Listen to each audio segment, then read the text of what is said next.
1장 1절부터 9절까지 말씀. 여호수아 1장 1절에서 9절까지 말씀.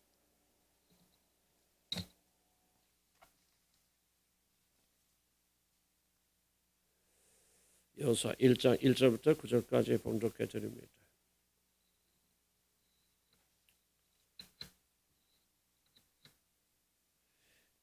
여호수아의 종 모세가 죽은 후에 여호와께서 모세의 수종자 눈의 아들 여호수아께 말씀하여 이르실 때 내 종 모세가 죽었으니 이제 너는 이 모든 백성과 더불어 일어나 이 요단을 건너 내가 그들 곧 이스라엘 자손에게 주는 그 땅으로 가라. 내가 모세에게 말한 바와 같이 너희 발바닥으로 밟는 곳은 모두 내가 너에게 주었노니 곧 광야와 이 레바논에서부터 큰 강 유브라데 강까지 헷 족속의 온 땅과 또 해지는 쪽 대해까지 너의 영토가 되리라. 내 평생에 너를 능히 대적할 자가 없으리니 내가 모세와 함께 있었던 것 같이 너와 함께 있을 것임이니라. 내가 널 떠나지 아니하며 버리지 아니하리니 강하고 담대하라. 너는 내가 그들의 조상에게 맹세하여 그들에게 주리라 한 땅을 이 백성에게 차지하게 하리라. 오직 강하고 극히 담대하여 나의 종 모세가 내게 명령한 그 율법을 다 지켜 행하고 우로나 좌로나 치우치지 말라. 그리하면 어디로 가든지 형통하리니 이 율법책을 내 입에서 떠나지 말게 하며 주야로 그것을 묵상하여 그 안에 기록된 대로 다 지켜 행하라. 그리하면 내 길이 평탄하게 될 것이며 내가 형통하리라. 내가 내게 명령한 것이 아니냐. 강하고 담대하라. 두려워하지 말며 놀라지 말라. 내가 어디로 가든지 네 하나님 여호와가 너와 함께 하느니라 하시니라. 아멘. 이 부분을 가지고 몇 주 동안 또 우리 나누도록 그렇게 하겠습니다.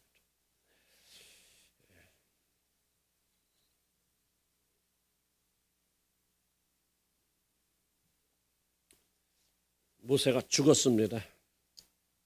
하나님께서 놀라운 능력과 권능을 행사하셔서 그 강력한 바로의 어떤 그런 노예생을 하던 이스라엘을 애굽에서 해방시켜 주셨고 젖과 꿀이 흐르는 가나안 앞까지 인도하셨지만은 이스라엘 백성들은 가나안에 있는 강한 그런 민족들을 보고 두려워해서 하나님께 등을 돌리고 하나님께 불순종함으로 하나님께 진노하셔서 그들이 광야에 들어가서 40년이라고 한 긴 세월 그들이 광야에서 방황하다가 여호수아와 갈렙과 나이 어린 아이들만 남겨두고 다 광야에서 죽게 됩니다.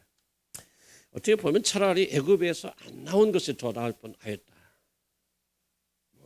그렇지만은 그런 불쌍한 삶을 살다가 광야에서 멸망을 당하였지만은 그 세대는 다 죽고 그래도 모세라고 하는 그런 지도자가 있어서 나머지 사람들 여호수아와 갈렙과 그리고 어린 아이들과 그리고 광야에서 태어난 아이들이 40년 동안 모세의 인도를 받으면서 광야 생활을 무사히 마치고 젖과 꿀이 흐른 땅으로 들어가게 됩니다.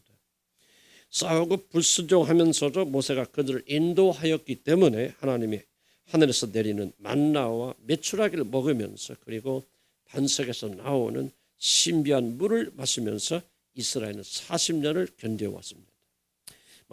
만약 모세가 없었더라면 이 모든 사람들은 단 한 사람도 남김없이 광야에서 다 끝났을 것이라고 생각합니다. 모세가 없었더라면 먹을 것도 마실 것도 적들의 공격과 사막의 추위와 더위 앞에서 그들은 결코 생존할 수가 없었을 것입니다. 물론 이 모든 것은 다 하나님께서 그렇게 하신 것이지만 이 모든 것은 하나님께서 모세를 통하여서 이스라엘 백성들에게 공급하여 주신 것입니다. 이제 하나님께서 정하신 진노의 시간 40년이 끝나고 젖과 꿀이 흐르는 땅에 들어갈 그런 때가 되었습니다.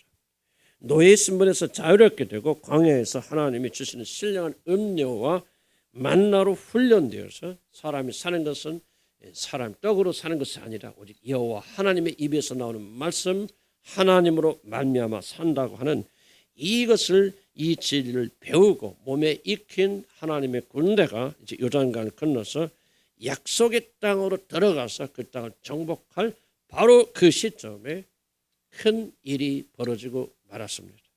바로 민족의 위대한 지도자, 그들 애굽에서 인도하고 이끌어 내왔던 모세가 없으면은 이스라엘 백성들이 전혀 움직일 수 없는 그런 하나님의 종 모세가 죽어버린 것입니다.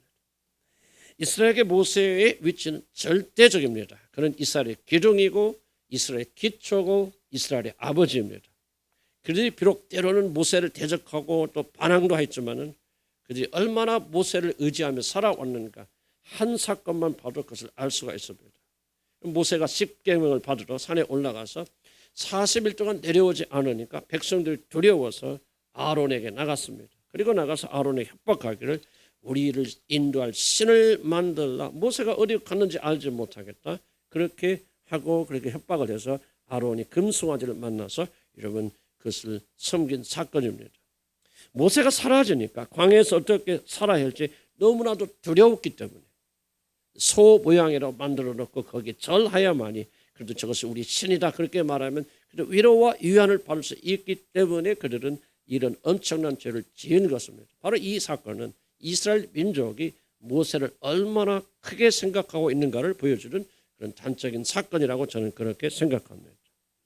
그런데 하나님께서 모세가 살아있을 때 모세를 의지하여 가나안을 정복하라. 이렇게 이스라엘 백성들이 믿고 의지하고 따르는 모세가 있을 때 가나안에 들어가라 그렇게 하지 아니시고 그리고 이 백성들이 의지할 모세가 사라진 그 후에 이 상태에서 가나안에 들어가서 그 무슨 적들을 정복하라고 지금 그렇게 말씀하고 계시는 것입니다.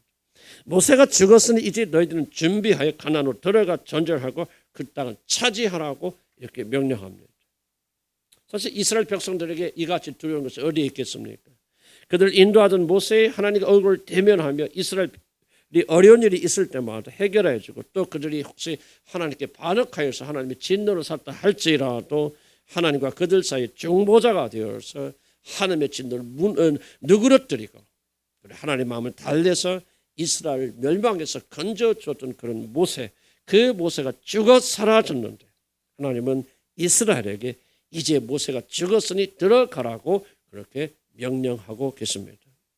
하나님께서는 그 위대한 지도자가 있을 때가 아니라 그 위대한 지도자 모세가 사라졌을 때, 물론 여호수아가 있긴 있지만 모세와 비교하면 애송이에 불과한 그런 자를 지도자로 삼아서 앞에 강력한 적들이 이리 진치고 있는 가나안에 들어가서 그 가나안을 정복하라고 그렇게 명령하시는 것입니다. 그런데 우리들이 주목하여 볼 것은 이스라엘 백성들이 가나안에 들어가서 그 무슨 전쟁을 벌여야 되는 이유가 뭐냐? 바로 모세가 사라졌기 때문에. 좀 더 구체적 표현을 쓰자면은 모세가 제거되었으니 이제 들어가서 그 땅을 정복하라고 이제 하나님이 그렇게 말씀하신다는 거예요. 1절 보시면 이런 말씀 모세가 죽은 후에 2절에 보니까 내 종 모세가 죽었으니 이렇게 말씀하십니다. 마치 이 말은 모세가 살아있다면 너희는 아직 가나안에 들어갈 수가 없어. 그런데 모세가 죽어서 사라졌으니 이제야 비로소 너희들은 그 나라에 들어갈 수 있다. 마치 모세 때문에 이스라엘이 가나안에 들어가는 일에 실패하는 것처럼 모세가 가나안에 들어가는 일에 모세가 방해가 된 것처럼 하나님께서 그렇게 말씀하고 계시다는 놀라운 사실입니다. 이것은 너무나도 흥미로운 사실입니다. 죽었기 때문에 모세가 사라졌기 때문에 너희들은 이제 가나안에 들어갈 수 있고 들어가야 돼. 마치 그렇게 말씀하시는 것 같습니다. 그럼 모세는 위대한 선지자이고 하나님의 종이고 지금까지 존재했던 인간 중에서 모세보다 더 위대한 사람은 존재하지 않습니다. 이 세상에 존재했던 사람 중 가장 위대한 사람, 위대한 종, 큰 종이 있다면 그것은 바로 오늘 죽은 모세입니다.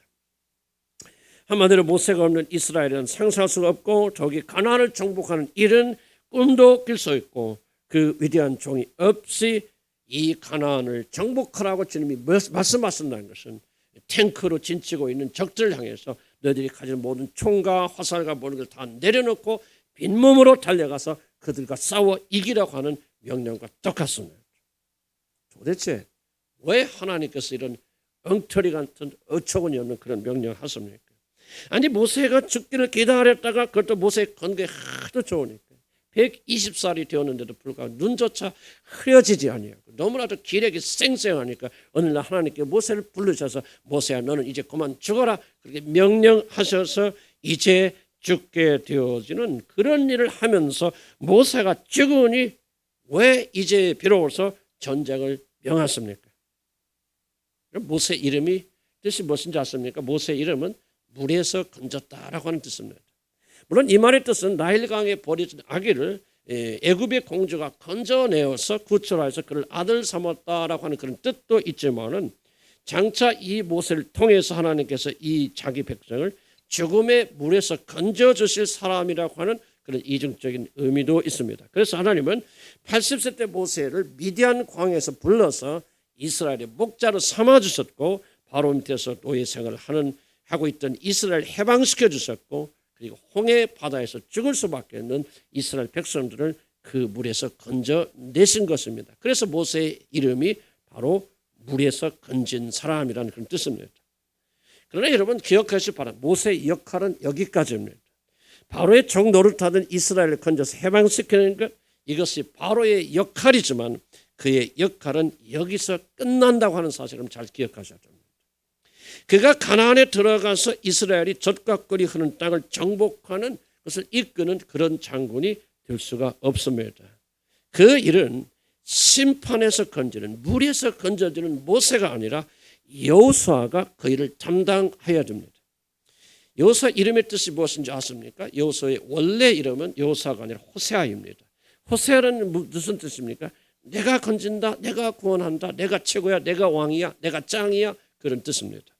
그런 이름을 모세가 나중에 호세아를 여호수아라는 이름으로 바꿉니다. 여호수아의 이름의 뜻은 무슨 뜻인지 아십니까? 하나님이 구원하신다, 주님이 구원이다라고 하는 뜻입니다. 내가 해서 주님으로 바뀌어지는 것입니다. 주님께서 친히 구원하시고 그가 먼저 나가서 이스라엘을 구원하실 것이라고 하는 것이 여호수아의 이름입니다. 여러분 모세가 이끈 구원은 실패로 끝납니다. 애굽에서 탈출하는 데는 성공하였지만은 모세가 이끌어낸 그들은 결국 하나님께 반항하고 반역함으로 광야에서 멸망하고 죽습니다. 그러니 모세가 이끈 구원은 실패한 것입니다.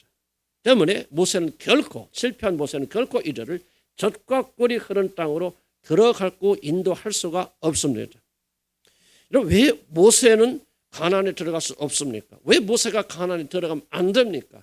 왜 모세가 그렇게 가나안에 들어가기를 소원하였지만 하나님께서 그게 물론 죄 때문에 그랬지만 하나님께서 왜 그가 가나안에 들어가지 못하도록 그가 막았습니까?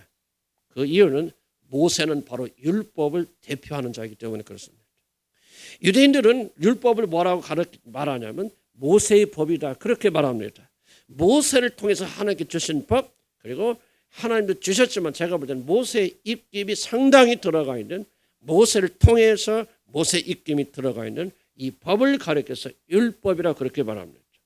율법이 무엇을 위해 가르칩니까? 성경에 기록된 모든 법은 하나도 남김없이 다 지켜 행하라 그리하면 내가 구원을 받으리라고 그렇게 말합니다. 율법이란 무슨 뜻입니까? 율법이라고 하는 것을 다른 말로 표현하면 우리들의 노력과 행위로 구원받으려고 하는 것을 가리켜서 율법이라 그렇게 말합니다.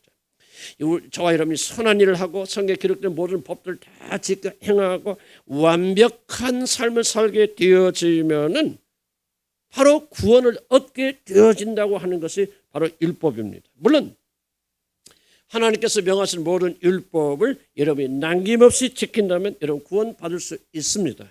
그러나 우리는 그럴 수 없습니다.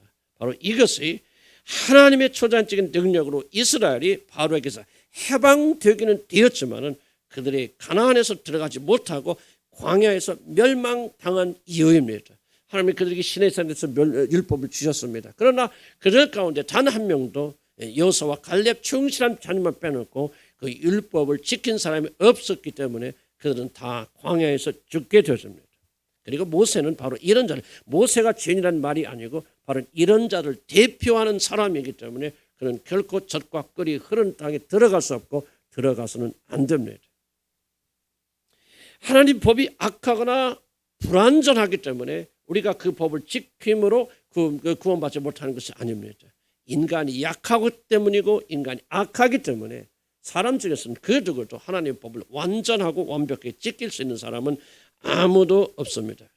그리고 이것은 무엇을 말하냐? 인간이 그 어떤 노력으로도 인간이 악하고 약하기 때문에 우리들이 어떤 노력을 기울여도 어떤 일을 행하여도 아무리 죽는 여러분 목숨을 버리면서 여러분 하나님의 율법을 지키라고 발버둥 쳐도 그 누구도 자기 노력으로는 결코 가나안에 들어갈 수 없다는 사실을 성경이 우리에게 강조하고 있는 것입니다. 모세는 아무리 그가 뛰어난 자라 할지라도 하나님과 가까운 자라 할지라도 모세는 결코 이스라엘 백성들을 가나안으로 인도할 수가 없습니다. 그래서 우리에게는 모세가 아닌 여호수아가 필요합니다. 주님이 구원이시다. 이스라엘을 구원하시는 주님이십니다. 그들을 가나안으로 데리고 들어가서 젖과 꿀이 흐르는 땅으로 인도하시는 분은 모세가 아니라 여호수아 대장국, 그분이 우리의 구원 되신 주님이십니다.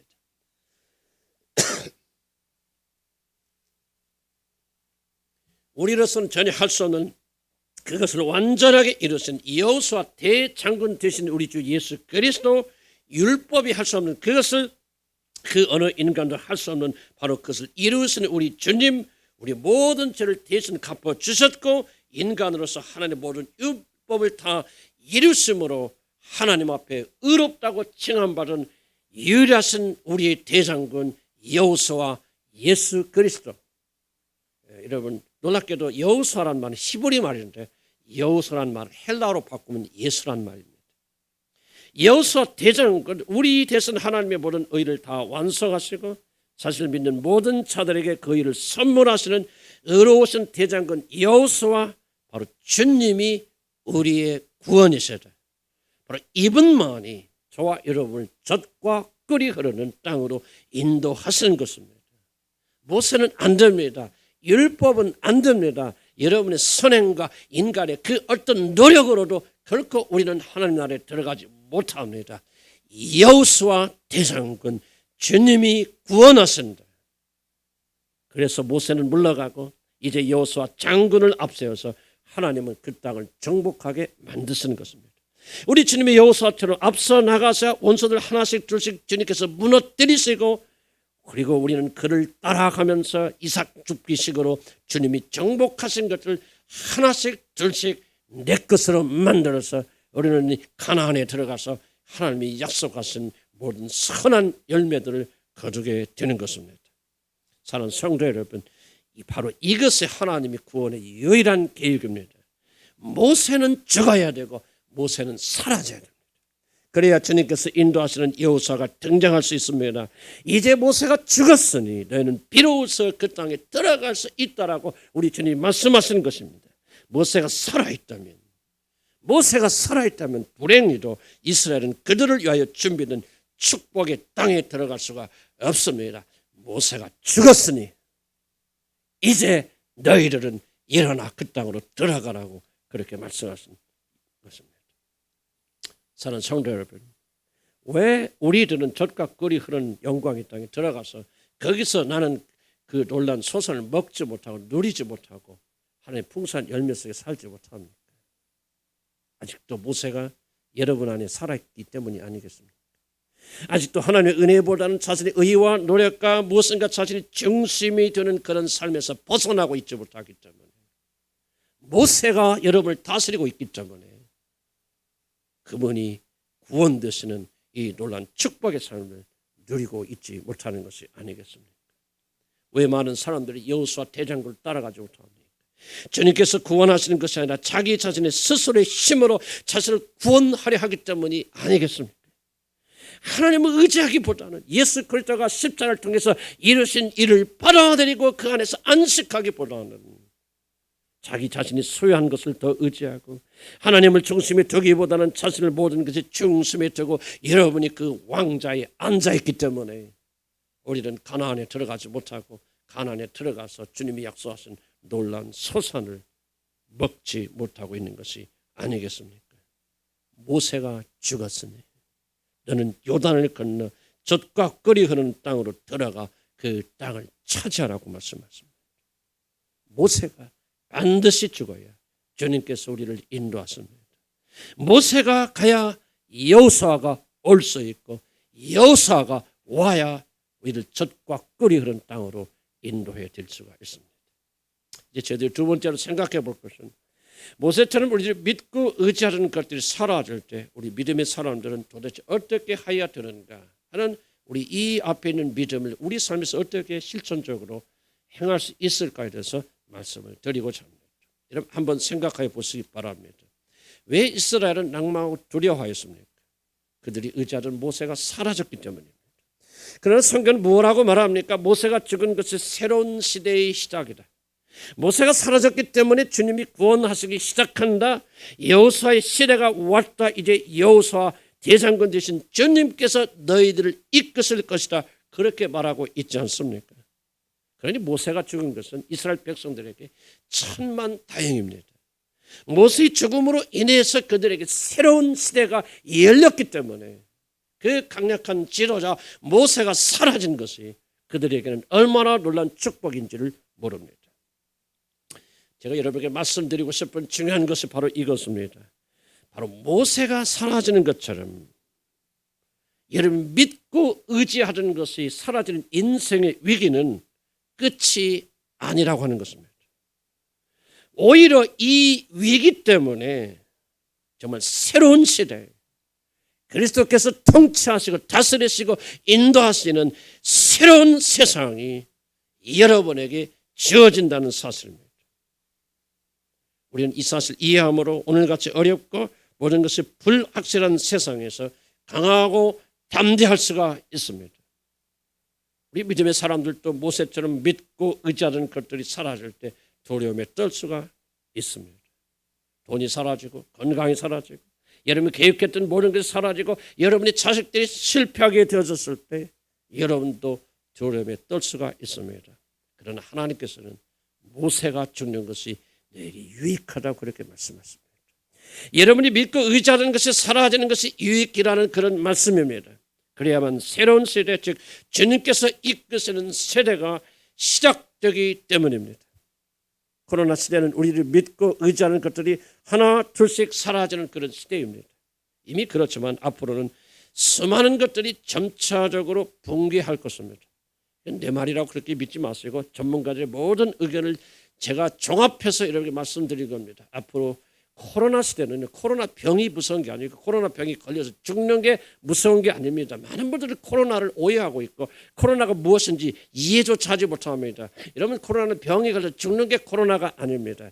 코로나 시대로 인해서 지금까지 여를 믿고 의지하고 이 세계를 유지했던 모든 체계가 다 순식간에 붕괴되어지는 것이 여러분 이 코로나입니다. 이건 내 얘기가 아니라 과학자들이 얘기고 정치가 되고 모든 전문가들이 종합해서 말하는 것은 말하는 사실입니다. 코로나는 병이 아니고 코로나는 전 세계 모든 걸 다 뒤집어 놓는 전 세계 질서의 붕괴가 바로 코로나입니다. 나라도 직장도 여러분의 경제적인 수입도 건강도 가족도 우리들이 다 안정대로 의지하시는 모든 것들이 다 어느 날 순식간에 사라져버릴 것입니다. 심지어 전독적인 교회도 붕괴될 것입니다.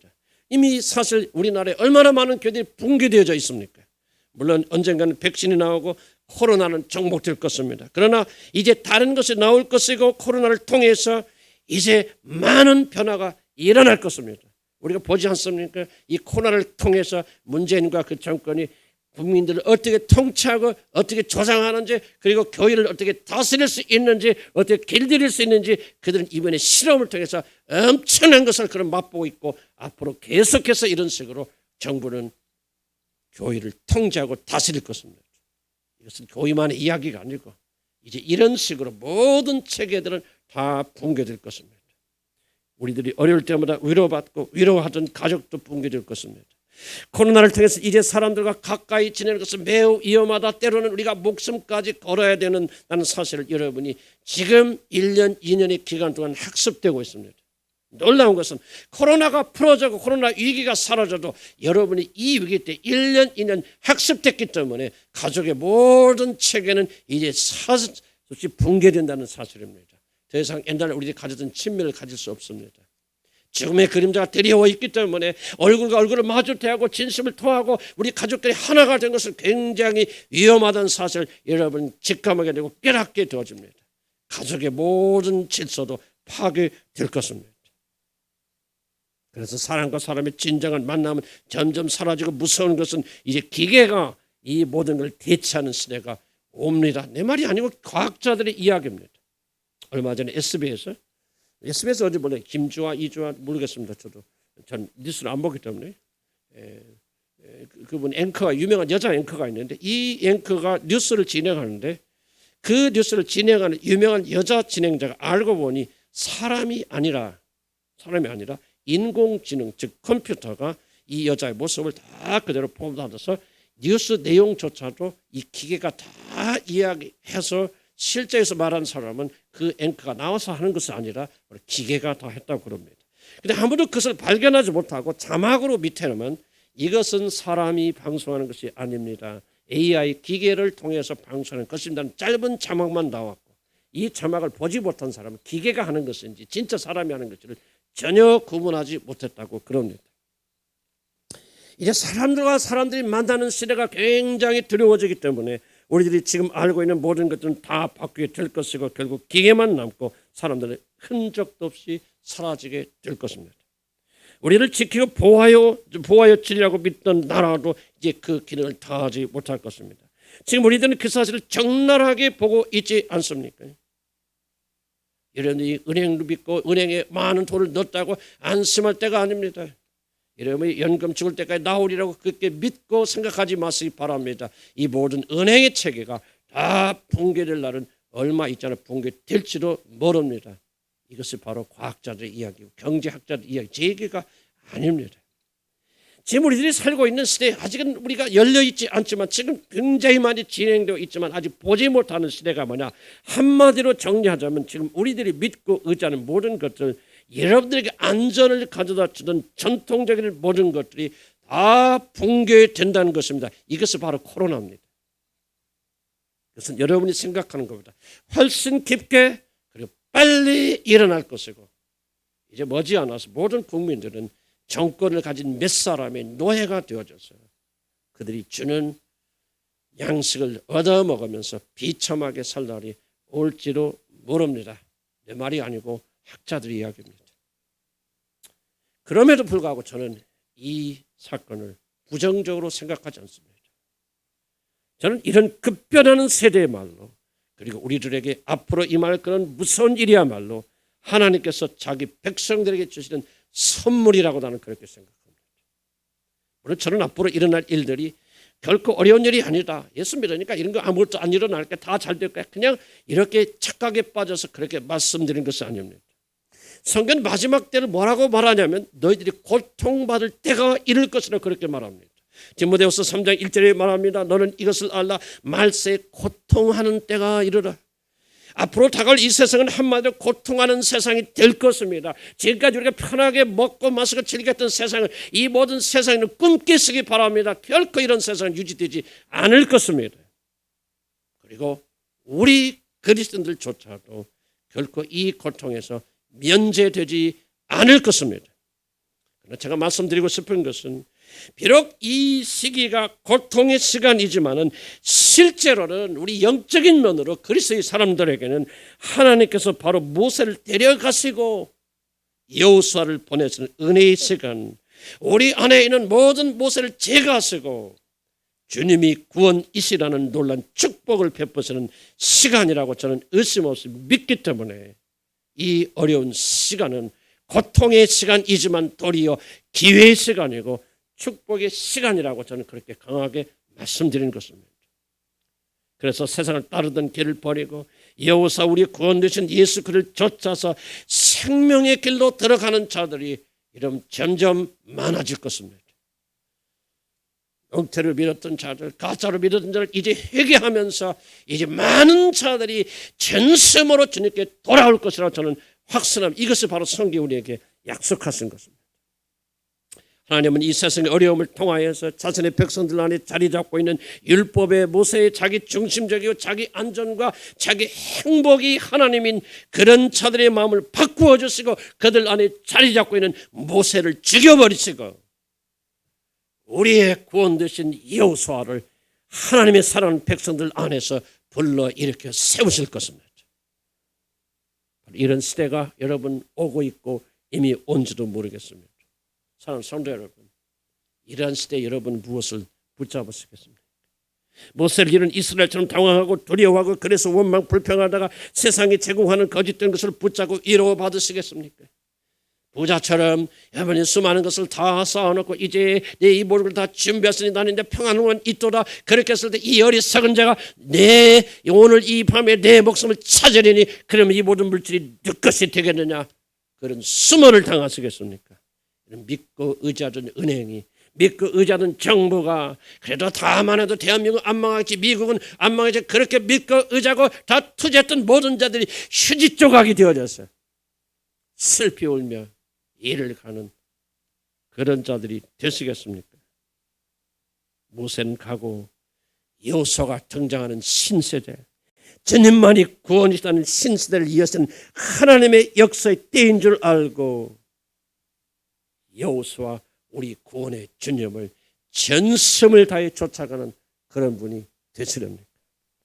이것이 우리 앞에 놓여 있는 현실이고, 여러분 믿든지 안 믿든지 인정하든지 부인하든지 머지않아 여러분 앞에 닥칠 시련이고, 이런 날이 도래하기 전에 그래도 아직은 동이 필 때처럼 약간의 빛이 남아 있을 때 우리들이 어떻게 살 것인지를 결단하고 오늘 선택해야 된다고 저는 그렇게 생각합니다. 아무도 내일 어떻게 될지 단정할 수 없습니다. 그러나 한 가지 분명한 것은 과거는 현작에 다른 속도로 이 세상 앞에서 말한 그런 세상으로 우리들이 달려가고 있다는 사실입니다. 사실 이것은 우리들에게 적지 않은 두려움을 가져다 줍니다. 세상을 바라보는 우리들은 겁에 질릴 수가 있을 것입니다. 가나안을 향하여 들어가는 이스라엘은 우리와 같은 똑같은 두려움을 가지고 있었습니다. 40년 동안 광야에서 만나만 먹고 사는 자들, 전쟁도 모르고 변변한 그런 무기도 없고 전찬대도 없는 그런 노예들이 이제 가나안 땅에 딱 높은 곳에서 버티고 있던 그런 강한 군대를 무너뜨리고 그 땅을 차지하라는 명령을 받았을 때 그들에게 두려움이 없다면 오히려 이것은 이상한 일일 것입니다. 이스라엘이 점령할 군대는 아주 강력한 군대입니다. 특히 그들은 높은 산지에 있는 군사들이고 강한 전체를 가지고 있는 그런 나라입니다. 군사적으로 보면 높은 곳에 있으면 그것은 자연적인 요새가 돼서 밑에 있는 사람들이 점령하기 어렵습니다. 그 당시에는 오늘같이 미사일이 있는 것도 아니고 대포가 있는 것도 아니고 순수하게 사람들이 기어 올라가서 그 성을 점령해야 됩니다. 그러니 높은 성에 있으면 밑에서 기어오른 자들을 죽이기가 아주 쉽습니다. 100명만 있어도 1000명 달라오는 적들을 감당할 수 있습니다. 그런 그 자들이 무서운 무기를 가지고 있습니다. 바로 전차입니다. 말이 끄는 새로 만든 전차는 오늘날 탱크화로 갔습니다. 그들이 전차에서 활을 쏘고 창을 던지면 그것을 피하기가 무척 어렵습니다. 거기에다 높은 곳에서 내리 달리면서 공격하면 아래에 있는 자들은 속수무책 죽음을 당할 수밖에 없습니다. 이들을 만나면 도망가는 것만이 살 길입니다. 바로 이런 자들이 버티고 있는 가나안을 정복하라고 주님 말씀하십니다. 그는 2절의 명령, 이 모든 백성과 더불어서 일어나서 요단을 건너가서 내가 곧 이스라엘 자손에게 주는 그 땅으로 가나는 하나님의 이 명령을 받은 이스라엘 백성들이 얼마나 두렵고 얼마나 떨렸겠습니까? 40년 전 이들의 조상들이 똑같은 명령을 받고도 너무나 두려워서 되돌아섰습니다. 그것이 무리가 아니라고 저는 그렇게 생각합니다. 그들은 우리 똑같이 두려워 떨 수밖에 없습니다. 마치 우리들이 지금 아직은 아무도 오지 않고 그런 말 전문가들 입을 빌려서 추측할 뿐이지만 앞으로 머지않아서 여러분이 이 무선 시대가 여러분 다가올 때 세상의 붕괴를 바라보면서 우리가 떨듯이 이들도 똑같이 떨었을 것입니다. 적들은 요새화된 높은 곳에 있는 성을 가지고 있었고 군인들은 엄청나게 크고 강한 기인들이었고 더욱이 이들은 난공불락의 전차부대를 가지고 있었습니다. 반면 이스라엘은 아무런 무기도 가지고 있지 못하였습니다. 바로 우리들도 똑같습니다. 세상은 이렇게 급변하지만은 이 세상을 이길 수 있는 아무런 자원을 저와 여러분은 가지고 있지 못합니다. 돈도 정치도 권력도 소세 사람들이 행복하게 살겠지만 소세 사람들이 가지는 특권도 여러분 먹고 마실 수 있는데 부족함이 없을 정도로 은행이 붕괴해도 여러분이 살 수 있는 금붙이 가지고 있는 분들이 별로 없을 줄 알고 마치 이스라엘 백성들이 아무런 무기가 없어 벌벌 떨듯이 우리들도 똑같이 떨어야 되는 그런 상황이 아닌가 싶습니다. 꼭 여기서 우리들 중요한 질문이 있습니다. 그렇다면 아무것도 가지지 못한 이 광야에 노예 출신 군인들이 어떻게 도대체 무엇으로 그 강력한 산의 군대를 철병거로 무장한 그들을 정복할 수 있었습니까? 도대체 우리가 어떻게 해야 이 급변한 세상 속에서 도무지 우리 힘으로 이길 수 없는 그런 급변한 세상 속에 나라도 무너지고 정치도 무너지고 은행도 무너지고 경제도 무너지고 바로 그런 상황 속에서 우리들을 지키고 승리하도록 만들어진 무기가 도대체 무엇입니까? 반드시 물어야 되는 질문입니다. 이스라엘이 가진 무기는 핵폭탄도 쓸어버릴 그 강력한 무기 이스라엘의 비밀 병기가 있습니다. 그것은 다른 것이 아니고 이스라엘의 힘은 다른 것이 아니라 바로 하나님의 약속입니다. 3절 봅시다. 내가 너에게 주었노니 4절 봅시다. 해지는 쪽 대까지 너의 영토가 되리라. 5절 봅시다. 내 평생에 너를 대적할 자가 없으니 내가 너와 함께 있을 것임이라. 6절 봅시다. 그들에게 주리라 한 땅을 이 백성이 차지하게 하리라. 이스라엘이 가지고 있는 유일한 무기가 있다면 그것은 다른 것이 아니라 바로 이 전쟁에서 승리하게 하여 주겠다는 하나님의 약속입니다. 눈에 보이는 병기가 없습니다. 총이 없습니다. 군대가 없습니다. 그렇지만 이들이 가져야 했던 유일한 무기가 있다면 그것은 오직 하나님의 입에서 나온 말씀 하나밖에 없었습니다. 이 약속을 믿는 믿음이 이스라엘이 가졌던 유일한 무기입니다. 이스라엘이 가진 유일한 무기는 말씀이었고 이스라엘이 그 강력한 적을 무너뜨리는 놀란 전술이 있다면 다른 것이 아니라 바로 하나님의 말씀에 적극적으로 죽기까지 순종한 이 순종이 그들의 전술이었습니다. 하나님이 주신 약속 하나만을 믿고 그 강력한 군대에 맞서 싸웠을 때 이스라엘은 변변한 무기도 없이 그 무서운 적들을 항복시켰고 도무지 인간의 힘으로는 무너뜨릴 수 없는 여리고 성벽을 하나님께서 지진을 일으키셔서 무너뜨린 것입니다. 지금도 여리고에 가면 그 유적을 볼 수 있습니다. 그렇게 두꺼운 대포 쏘고 총을 쏘고 탱크도 물고 들어갈 수 없는 그 단단한 성 이중의 성을 하나님께서 지진을 일으켜서 무너뜨리신 것입니다. 하나님께서 승리하게 하여 주시겠다는 약속을 하나 붙잡고 그들이 하나님 말씀에 순종하게 될 때 적들은 무너져 내렸습니다. 하나님의 약속을 믿는 이 믿음 하나로 여러분도 넉넉히 이길 수가 있습니다. 그런데 믿음의 사람들조차 이 영광을 잘 이해하지 못합니다. 다른 것이 있어요. 그래도 다른 것이 있어야 내가 먹고 마시고 의지할 것이 있어야 다른 것을 갖춰야만 우리가 승리할 수 있고 이 험악한 세상을 견뎌낼 수 있고 세상이 변할 때도 우리가 살 수 있다 그렇게 믿고 여러분이 이 세상에 사는 동안 다른 것처럼 그런 것들을 유지하기 위해서 발버둥 치고 돈이라도 한 푼 더 모으고 집이라도 하나를 더 사고 여러 가지 일들을 하게 되어지고 모든 신경을 거기다 쏟게 되어집니다. 그러나 우리를 승리하게 만드는 힘은 다른 것이 아니라 여호와 하나님의 약속에서 나옵니다. 내가 주었노니 내가 너에게 넘겨주었으니 이 보는 땅이 너희들의 영토가 되리라. 이 약속을 믿고 굳게 서는 것만이 여러분이 앞으로 당할 어렵고 힘든 시험에서 시련에서 승리하는 유일한 힘이 될 것입니다. 저거 보시기 바랍니다. 이 세상의 것을 장만하고 준비했던 사람이 끝까지 견딜 수 있는 것인지 그런 것이 없고 부족하다 할지라도 오직 여호와 하나님의 약속의 한 말씀을 붙잡고 끝까지 견디는 자들이 이 험한 세상 다 이기고 극복하고 승리해서 그 나라에 들어가서 영광의 노래를 부르게 될지 마지막 그날에 가서 한번 비교하시고 여러분 대조해 보시고 그때 확인해 보시기 바랍니다. 이스라엘이 싸워야 되는 적은 이스라엘 군인들이 달리기를 더 열심히 해서 근육을 기르고 전쟁할 때 쓸 양식을 더 많이 비축하고 그들의 전차에 대응하기 위해서 총과 칼과 창을 더 많이 준비하던 그러한 전쟁이 아닙니다.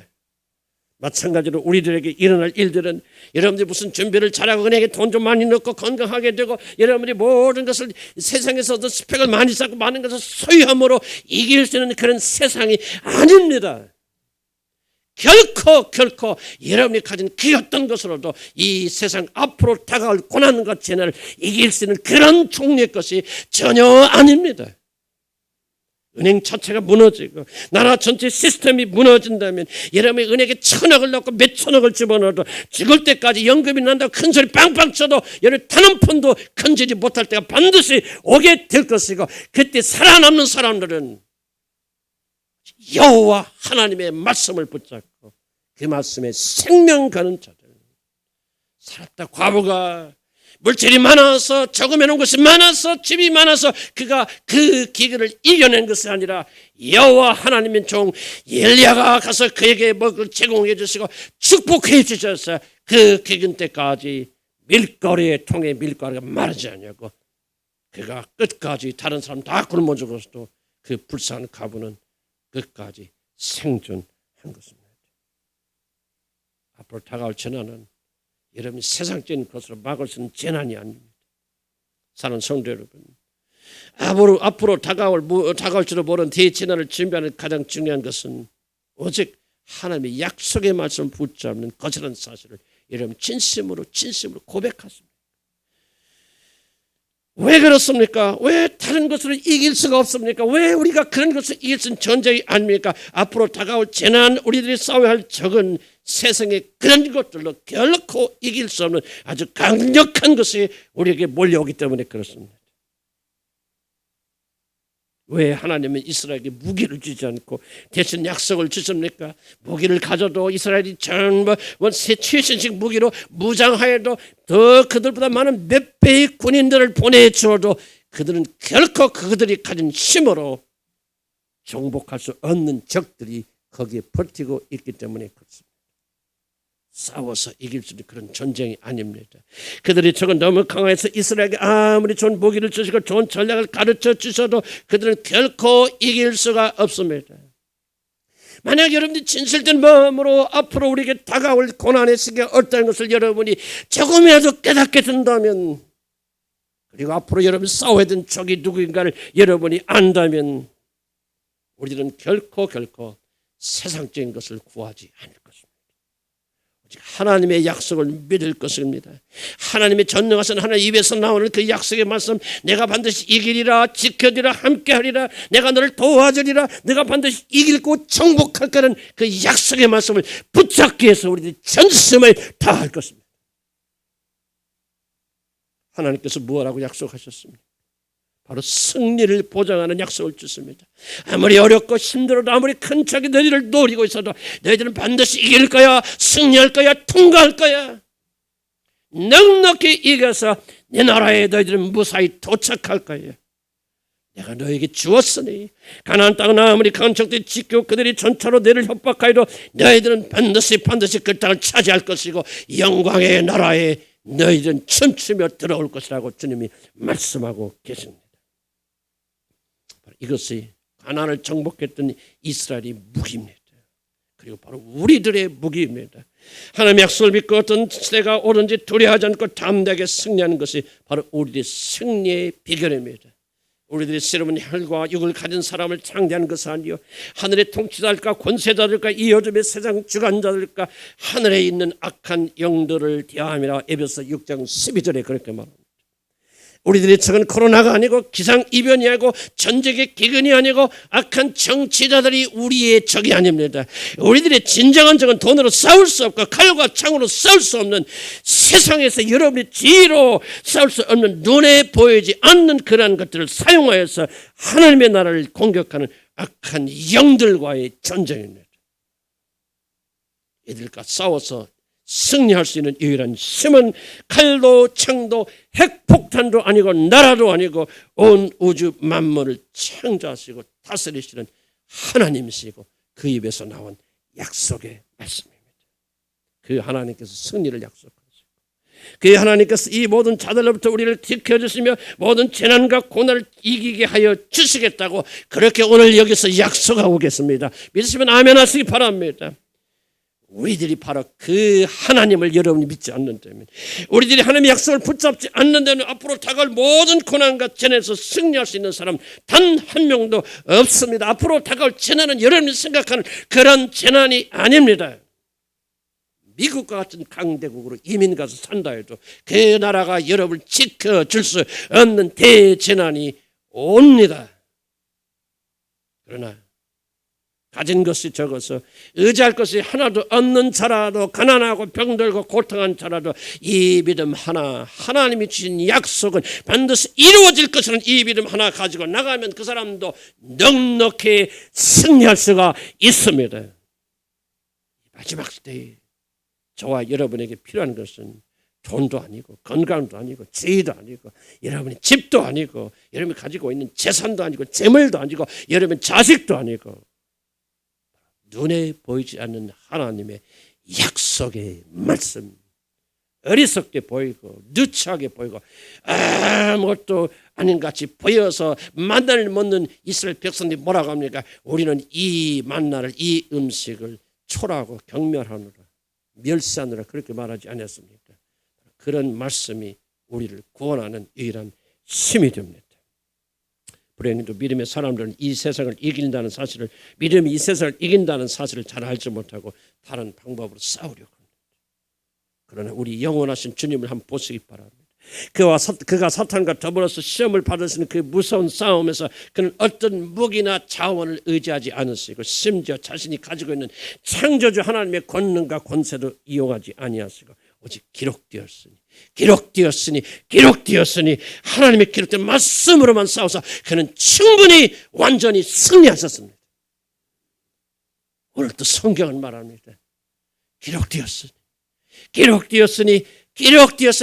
하나님이 말씀하십니다. 내가 가서 정복할 것이니 내가 너에게 주었으니 내가 너와 동행하고 너와 떠나지 아니할 것이니 너는 반드시 그날에 들어갈 것이라고 말씀하십니다. 기록되었으니 이것이 우리의 유일한 무기이고 최고의 무기입니다. 사랑하는 성도 여러분, 지금의 세대는 마치 모세를 잃은 이스라엘과 같이 두려운 시대입니다. 그러나 모세의 죽음은 여호수아의 등장을 의미합니다. 바로 이런 시기, 고난의 시기는 난 절대로 고난이다, 위기라고 생각하지 않습니다. 우리에게 기회가 된다는 뜻입니다. 우리에게 축복이 된다는 사실입니다. 이 어려움을 통해서 하나님의 백성을 더 강건하여지는 놀라운 축복이 된다는 사실을 저는 믿어 의심하지 않습니다. 제가 금요일에 나눈 말이지만 그걸 다시 한번 나누고 싶습니다. 저는 지난 수요일에 수요 몸을 좀 조정할 필요가 있어서 오후까지 해야 되는지 오전에 하고 끝나야 될지 제 자신 많이 피곤하기도 그지 준비하기도 어렵고 그래서 또 오후에는 좀 무리라는 분들 몇 분들 의견이 있어서 좀 솔직하게 의견을 표현해 줘. 정말 간곡하게 부탁했잖아요. 그냥 압력받지 마세요. 자유롭게 표현해 주세요. 그렇게 했습니다. 제 생각에는 대부분의 사람들이 오후에는 너무 피곤할 것이다. 그런 생각으로 물어봤습니다. 그러면 이제 여러분들 좀 손 다 들어주시고 피곤하다 그러면 나도 좀 이걸 조절해야 되겠다. 그런 생각입니다. 놀랍게도 두세 명만 제외하고는 그분이 다른 이유가 아니라 몸이 연약한 분들이니까 두세 명만 제외하고는 정말 아무렇지 않아요. 내가 몇 번 물어봤어요. 정말 괜찮아요. 피곤하잖아요. 한결같이 괜찮습니다. 전혀 차이가 없습니다. 오전과 오후가 전혀 다르지 않다는 것을 말하는 것을 보면서 정말 저는 신선한 충격을 받았고 우리 이현석 목사님과 참 충격적이다. 놀랬다. 그런 얘기를 굉장히 많이 주고받았습니다.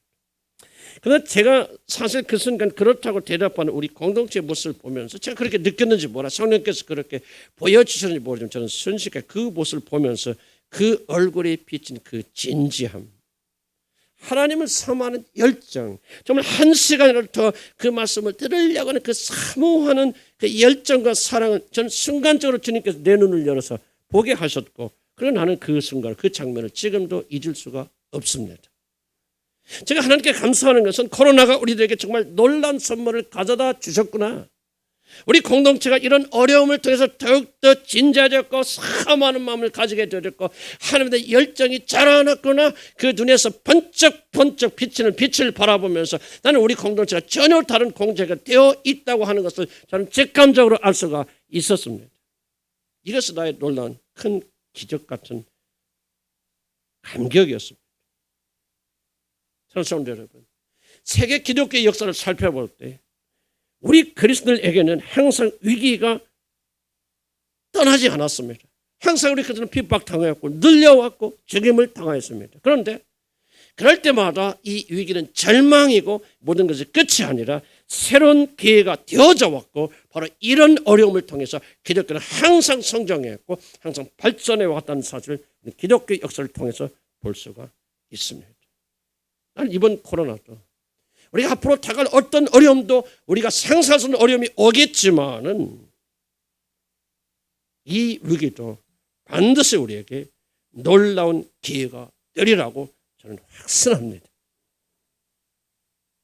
모세가 죽었으니 이제 가나안으로 들어가라. 우리를 믿고 의지하는 것들이 끊어질 때 그런 위기가 아니라 주님이 구원이시라고 우리를 이끄시는 여호와 우리의 구원자가 우리에게 임하실 때가 되지 않았습니까? 우리 기분이 자매 여기 앉아있지만 기분이 자매 남편이 말기 암으로 판명되었습니다. 하늘이 무너진 소식을 들었습니다. 그런데 나 기분이 자매를 지켜보면서 어떻게 저렇게 강건할 수 있을까? 어떻게 그래서 예수 안에서 저렇게 힘을 차릴 수 있을까? 나는 굉장한 신기한 그런 마음으로 신비한 마음으로 바라봅니다. 모세가 죽었으니 우리가 믿고 의지하던 모든 소망이 끊어졌으니 이제 가나안으로 들어가라. 우리 믿고 의지하던 모든 것들이 끊어질 때 그것은 위기가 아니라 여호수아 대장군이 저와 여러분을 이끄실 놀라운 축복입니다. 주님께서는 우리 주님을 향한 공동체를 교회 공동체를 통하여서 향하여서 모세가 죽었으니 요단을 건너 내가 내게 준 땅으로 들어가서 그 땅을 차지하라고 명령하십니다. 이 명령에 순종하는 자들은 반드시 그리고 넉넉히 어떤 어려움과 고난이 다가와도 어떤 세계 대변혁이 일어나도 믿음의 사람들은 넉넉히 이겨나가고 반드시 젖과 꿀이 흐르는 그 땅으로 들어가서 그 땅을 차지할 줄로 믿습니다. 기도합시다. 하나님, 세상 사람 위기라고 그럽니다. 사람들은 위기인지 저도 모릅니다. 대한민국 사람들은 우리나라 너무 코로나 잘 대처하고 있잖아. 우리나라는 뭐 아무 문제가 없어. 이러다가 끝나겠지. 그렇게 착각하고 있습니다. 세계의 어떤 그림자가 지금 짓누르고 있는지 어떻게 세계가 모든 정치와 이런 것들이 변하고 있고 아무렇게 깨닫지 못합니다. 알면 두려울 수밖에 없고 알면 떨 수밖에 없습니다.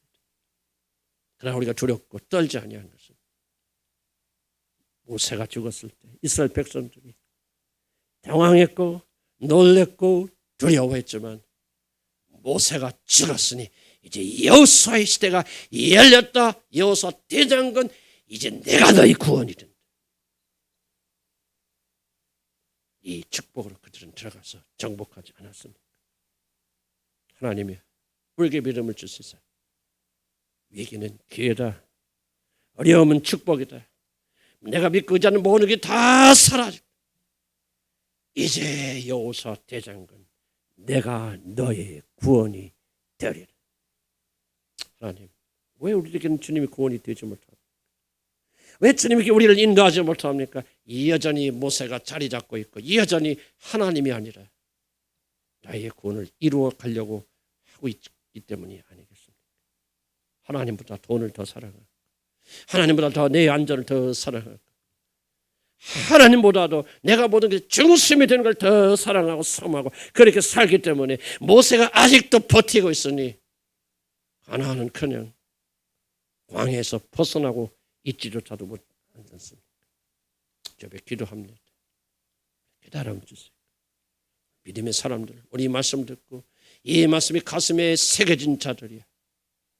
오늘로서 광야 생활 청산하고 모세가 죽었으니 여호수아 힘입어서 그 땅으로 들어가도록 축복해 주시고 이 일을 간절히 삼하는 모든 자들, 남편의 암 선고를 받고 마치 모세가 죽은 것처럼 당황하는 우리 자매와 또 이런 큰 일들을 만나는 그리고 만날 우리 모든 자들에게 우리 주 예수 그리스도의 놀라우신 은혜와 하나님의 사랑과 성령님이 함께하시니 지금부터 우리가 가나안에 들어가서 적과 꿀이 흐르는 그 땅에 들어가서 우리를 위해서 예비하신 모든 축복을 남김없이 누릴 때까지 함께 하실지어다.